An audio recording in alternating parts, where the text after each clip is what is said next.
For years, I ran a bulk buying produce club in my neighborhood, and it was just for a small group of people. And I also worked in a healthcare setting and would hear our physicians talk to their patients about getting their blood pressure down and improving their blood sugars. And it just hit me one day. I was like, wouldn't it be great if we could scale the bulk buying produce club that we do in the neighborhood for people who really need the discount? So a colleague of mine, Carrie Draper, and I got our heads together and started this food share program in the Midlands.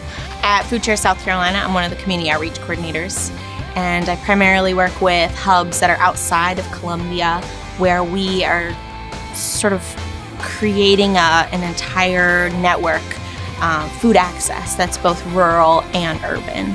And that's really different. There's unique issues around food access in urban places and in rural places, and we deal with them all. Where the relationship to food varies by community, right? We know that anecdotally, but when you go to a place like Hampton County that only has 2 grocery stores, or Lee County, or there's only 2 grocery stores and it's in downtown Bishopville, Food Share is making it a lot easier for those families to rely on fresh food and not processed food, to know that they're gonna have a quality source of fruits and veg, no matter what's at the grocery store. And so I think it's changing relationship to fruits and vegetables. We've had several grocery stores to close in the last several years, and a lot of times people say, oh, it's the proximity, to the grocery store. It's not only proximity to a grocery store, but can that family afford those groceries? A lot of our more popular grocery stores are not coming into these low-income neighborhoods because they say that the neighborhoods can't support a 30,000 square foot grocery store.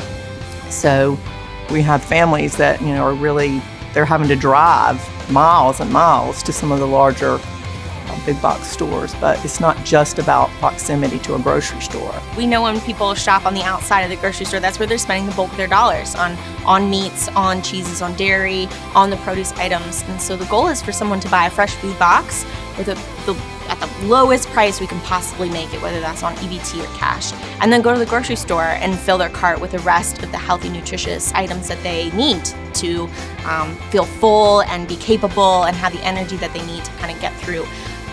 We're not here to just work with other big operations. We have a big operation here. If you go to a different county, you'll see something different, and we really want to uplift the resources that are already in those places and the people that are already doing fabulous work and make it easier for them to do that work. We have a lot of amazing people in South Carolina that want to keep their neighbors taken care of. They want to see their neighbors doing well and making sure that they have what they need. And our network really capitalizes on that sort of desire to see people have what they need. And we have a lot of really special folks that are a part of our network.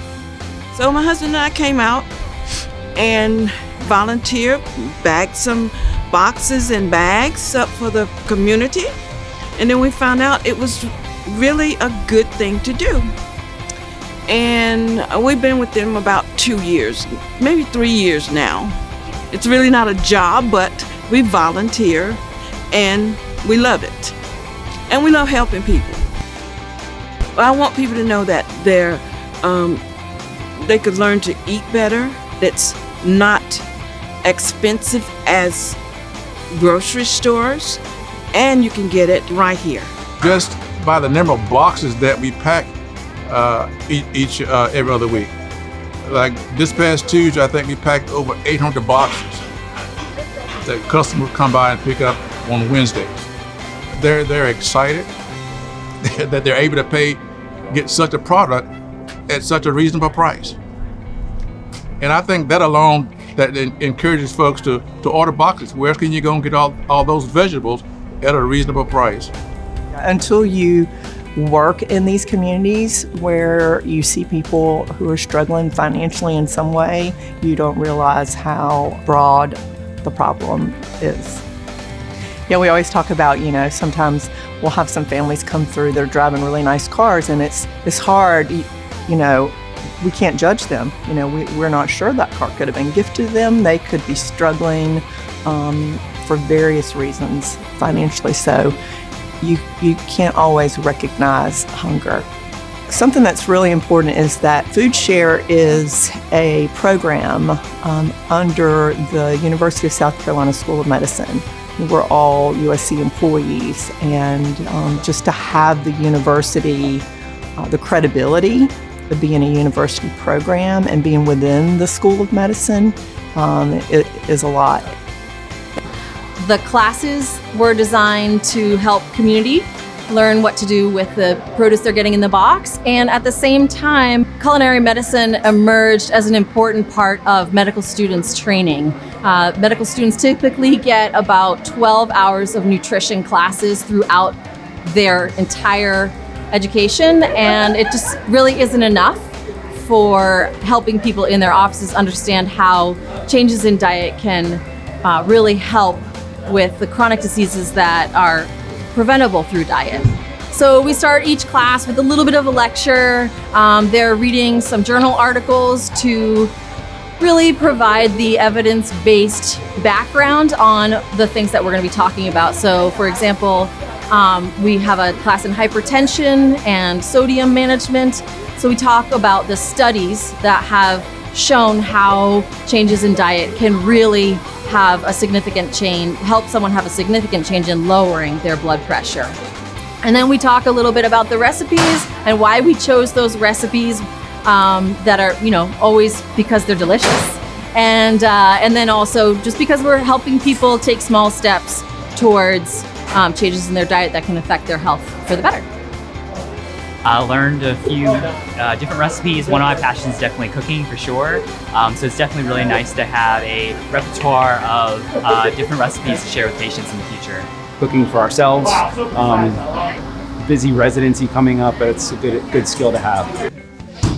So today we made a banana oat pancake with a berry compote to go on top, and then we also did an herb encrusted cod with some grilled veggies to go with that, and then some cilantro lime rice to kind of tie it all together. We definitely learned a lot. It's great because it kind of gives you an opportunity to make some things that you're familiar with, but just find a new way to do them and kind of be more conscientious about what ingredients you're using while you're cooking them, kind of and how this can relate to helping patients in the future. So. Right, and this also helps for someone like me who doesn't really cook that often, so just to have those skills so whenever I need to cook or want to cook at some point, I can do that in the future.